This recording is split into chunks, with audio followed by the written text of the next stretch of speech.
Ang mabuting balita ng Panginoon ayon kay San Lucas. Minsan si Jesus ay tinanong ng mga Pariseo kung kailan darating ang kaharian ng Diyos. Sumagot siya, walang makikitang palatandaan ng pagdating ng kaharian ng Diyos. At wala ring magsasabing narito na o naroon, sapagkat ang kaharian ng Diyos ay nasa inyo. At sinabi niya sa mga alagad, darating ang panahon na hahangarin ninyong makita ang isa sa mga araw ng Anak ng Tao. Ngunit hindi ninyo ito makikita. May magsasabi sa inyo, naroon o narito. Huwag kayong pupunta at huwag kayong maniniwala sa kanila. Sapagkat pagsapit ng takdang araw, ang Anak ng Tao ay darating na parang kidlat na nagliliwanag sa buong kalangitan. Ngunit kailangan munang magdanas siya ng maraming hirap at itakwil ng sanlibutan ito. Ang mabuting balita ng Panginoon. Word of the day, hear what God has to say. Mapagpalang araw po sa inyong lahat. Kumusta po kayo? Ang ating word of the day ay kingdom. Kapag binanggit ang salitang kaharian, anong larawan ang pumapasok sa isipan natin? Marahil ay trono, korona, mga palasyo, makapangyarihang hari, kayamanan o kapangyarihan. Sa ating karanasan bilang tao, ang kaharian ay karaniwang nasusukat sa laki ng lupain, lakas ng hukbo o dami ng tagasunod. Ngunit sa Ebanghelyo ngayon, binuwag ni Jesus ang lahat ng ating idea kung anong ibig sabihin ng kaharian. Sabi niya, ang kaharian ng Diyos ay wala sa panlabas na anyo, sapagkat ang kaharian ng Diyos ay nasa inyong kalagitnaan. Sa isang lipunang ang pananaw sa tagumpay ay batay sa dami ng pag-aari, laki ng impluwensya at ganda ng imahe, tila mahirap maunawaan ang sinasabi ni Jesus.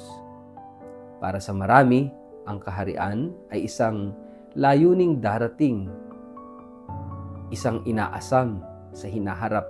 Ngunit para kay Kristo, ang kaharian ng Diyos ay hindi darating lang. Nasa gitna na natin ito. Hindi ito isang lugar, ito ay isang karanasan.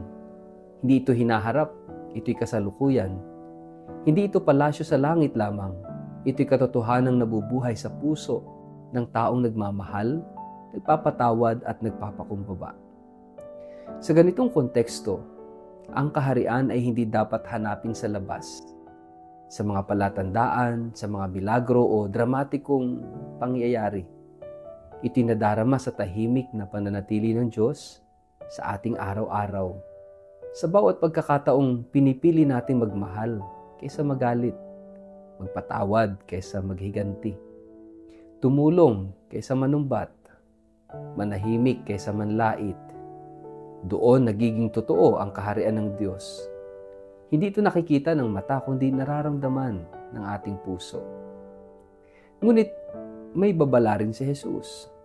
Darating ang panahon na hahanapin ng mga tao ang Anak ng Tao, si Jesus, ngunit hindi nila siya makikita.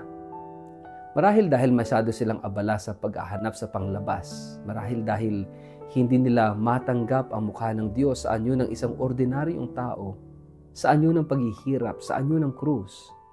Kaya nga ang Ebanghelyo ngayon ay hindi lamang paanyaya, ito'y hamon. Tinutugunan mo ba ang presensya ng Diyos sa kasalukuyan o palagi mo siyang itinutulak sa hinaharap?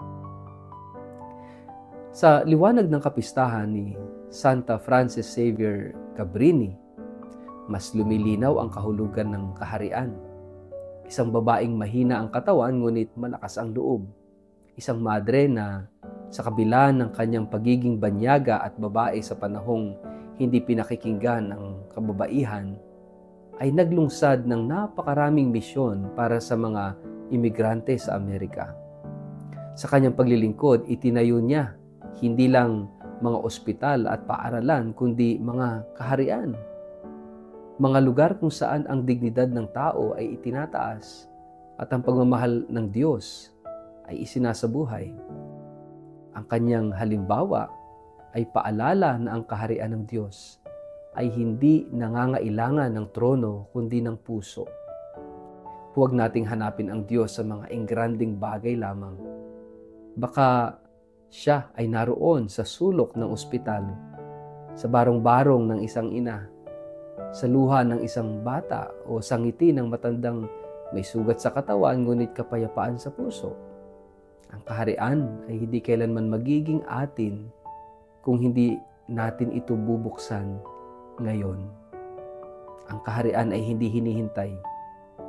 Sinasabuhay ito. Mga kapatid, sa mga ordinaryong araw ng buhay natin, sa trabaho, sa pamilya, sa ugnayan, sa kapwa, paano natin pinapahintulutan ang kaharian ng Diyos na mamayani sa atin? May mga bahagi ba ng buhay natin na isinara natin sa presensya ng Diyos? Sa ngalan ng Ama at ng Anak at ng Espiritu Santo. Amen. Panginoon, turuan mo kaming makita ka sa ngayon, hindi sa bukas, hindi sa malayo, kundi sa gitna ng aming karanasan ngayon. Buksan mo ang aming puso upang tanggapin ka kahit sa mga anyong hindi namin inaasahan. Tulad ni Santa Frances Cabrini, na may maging daluyan kami ng iyong kaharian, isang pusong nagmamahal, naglilingkod, at hindi nagsasawang sumampalataya. Amen. Pagpalain po kayo at ingatan ng makapangyarihang Diyos, Ama, Anak at Espiritu Santo. Amen.